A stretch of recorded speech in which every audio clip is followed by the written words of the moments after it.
क्या 2024 के लोकसभा चुनाव में स्मृति ईरानी और पीएम मोदी यूपी से बाहर होने वाले हैं या फिर उनकी वापसी हो जाएगी? अब ये चर्चा यूपी के गलियारों में तेजी से फैल रही है, जिसका कारण है यूपी कांग्रेस अध्यक्ष की ओर से दिया गया बयान।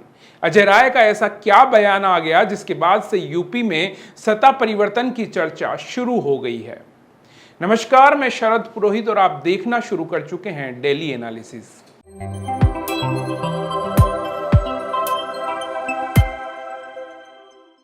उत्तर प्रदेश के कांग्रेस के नए प्रदेशाध्यक्ष ने पदभार संभालते हुए अपना आक्रामकता वाला चेहरा दिखाना शुरू कर दिया। उनके तेवर कुछ अलग ही अंदाज में नजर आए। आप भी एक बार देखिए। बिल्कुल राहुल गांधी अमेठी से लड़ेंगे। अमेठी के लोग यहाँ हैं और जहाँ से प्रियंका गांधी जी की इच्छा बनारस अगर होगी, हमारा एक एक कार्यकर्ताओं के लिए जान लड़ देगा। स्मृति ईरानी कहती है कि राहुल गांधी अमेठी इस बार भी नहीं आएंगे, भाग जाएंगे। अब स्मृति ईरानी खुद ही बौखला गई हैं। 13 रुपए किलो में चीनी दिलवा रही थी, दिलवा पाई? उनसे पूछिए, 13 रुपए किलो में हमारे लोग आए अमेठी के, उनसे पूछिए, कहा था कि 13 रुपया में आपको चीनी मिलेगा और कमल का बटन। देखा आपने, यूपी के कांग्रेस के प्रदेशाध्यक्ष का यह अंदाज बता रहा है कि 2024 के लोकसभा चुनाव के लिए कांग्रेस तैयार है। यूपी के नए नवेले अध्यक्ष अजय राय ने कहा कि राहुल गांधी 2024 में अमेठी से चुनाव लड़ेंगे। और हां, अमेठी सीट का जिक्र आते ही चर्चाओं का बाजार गर्म हो गया, क्योंकि यह सीट हमेशा से कांग्रेस के हाथ में रही है। यहां तक कि 2014 में बीजेपी ने इसे हासिल करने की कोशिश की थी, लेकिन सफलता नहीं मिल पाई। लेकिन उसके बाद 2019 में कांग्रेस की परंपरागत सीट उसके हाथ से निकल गई और बीजेपी से स्मृति ईरानी ने जीत हासिल की। लेकिन कांग्रेस अपनी सबसे खास सीट फिर से हासिल करने के प्रयास में अब लग गई है, जुट गई है।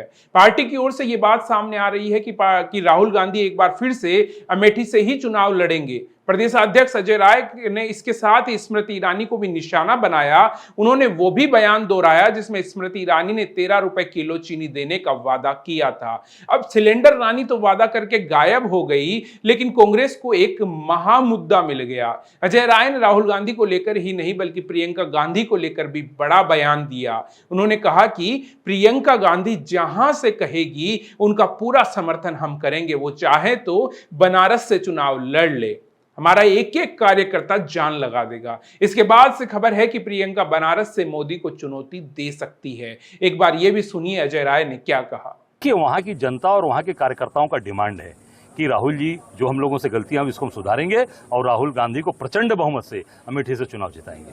क्या लगता है प्रियंका जी कहां से आएंगे? अब उनके ऊपर है, इच्छा है, और हम सब लोग कांग्रेस के कार्यकर्ता ये डिमांड करता है, चाहता है कि भाई प्रियंका गांधी निश्चित तौर से हमारी नेता हैं और नेता के रूप में वो स्थापित हों, हर जगह मजबूती के साथ खड़े हों। आप प्रदेश अध्यक्ष हैं, क्या सोनिया गांधी, प्रियंका गांधी और राहुल गांधी ये तीनों क्या इस बार लोकसभा में आ सकते हैं? अब देखिए, ये तो अब मुझे लगता है कि उनका व्यक्तिगत डिसीजन है किस तरीके से लेंगे।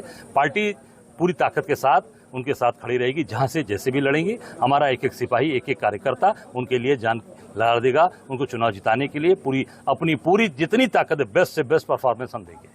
वाराणसी से नरेंद्र मोदी के खिलाफ क्या इंडिया गठबंधन से कौन चेहरा होगा? अब देखिए, फिलहाल तो मैं आपके सामने खड़ा हूं।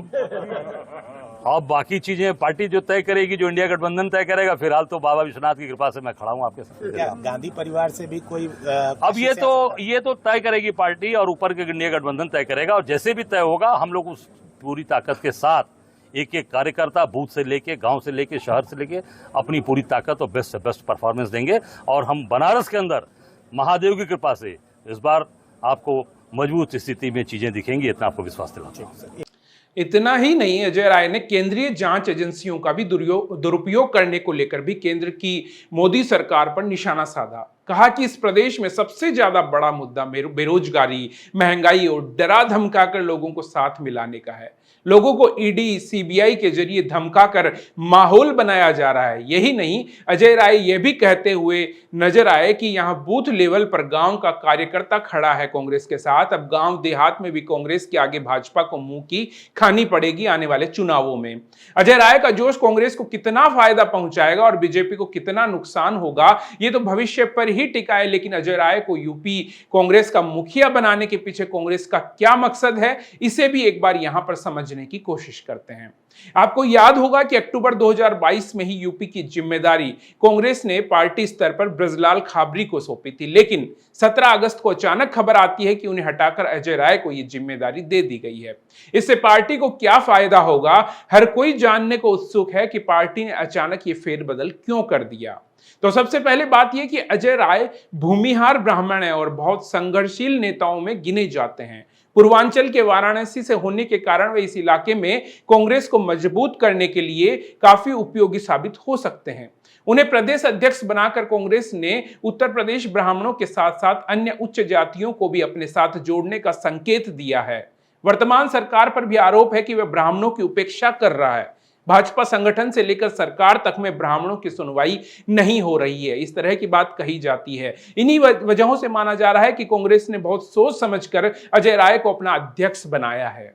उत्तर प्रदेश में मुसलमान इस समय पूरी तरह कांग्रेस के पक्ष में मुड़ते हुए बताए जाते हैं। ऐसे में यदि अजय राय ब्राह्मणों को या सवर्णों को एक बड़ा वोट बैंक कांग्रेस के साथ लाने में सफल रहते हैं तो इससे देश के सबसे बड़े सूबे में समीकरण बदल जाएंगे। इससे भाजपा की चुनौती भी बढ़ सकती है, जो विभिन्न वर्गों के वोटों के सहारे यूपी की लगभग 80 सीटों को जीतने का सपना देख रही है। भाजपा में 3 बार के विधायक रहे अजय राय 2009 में समाजवादी पार्टी में चले गए थे और उसके बाद 2012 में उन्होंने कांग्रेस का दामन थाम लिया था। अब इनकी छवि कट्टर हिंदुवादी नेता की तो रही है, तो बीजेपी के हिंदू कार्ड का जवाब देने के लिए भी कांग्रेस ने हो सकता है ये चाल चली हो। अजय राय ने मोदी के खिलाफ 2014 और 2019 में वाराणसी सीट से लोकसभा चुनाव भी लड़ा था।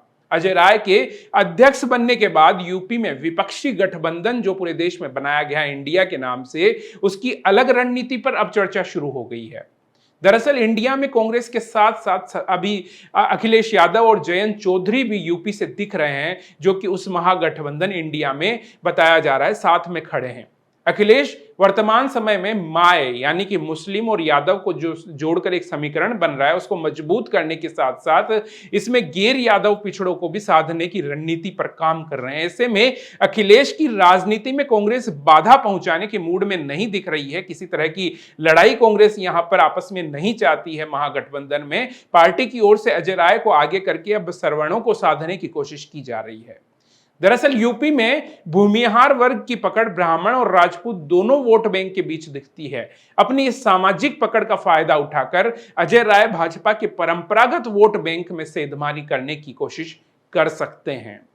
और अध्यक्ष बनने के बाद अजय राय ने जो ऐलान किया है, उसके बाद बीजेपी की नींद जरूर उड़ गई है। देखना होगा कि क्या राहुल गांधी के अमेठी से लड़ने के ऐलान के बाद बीजेपी स्मृति ईरानी को फिर से वहीं से मौका देती है या फिर सीट में कोई फेरबदल करती है।